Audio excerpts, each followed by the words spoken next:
Vous l'avez observé si vous avez essayé la méditation guidée que j'ai proposée il y a quelque temps, et vous l'observerez encore si vous vous intéressez à d'autres méditations guidées que je vais mettre en ligne prochainement.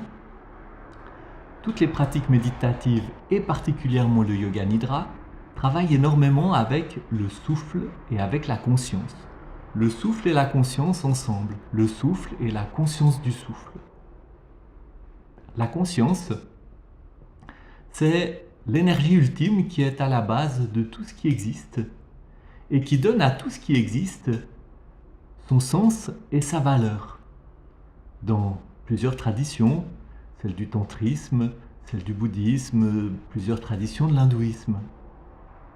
La conscience, c'est le fondement et c'est le couronnement du réel. Et puis le souffle, eh bien, c'est le véhicule de l'énergie vitale pour tous les êtres vivants. C'est par le souffle que cette énergie vitale se transmet, se communique, se répand dans tout le réel.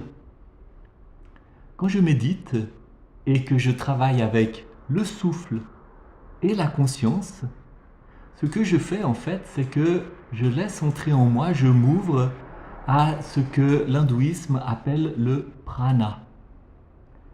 Le prana, c'est l'énergie de l'univers.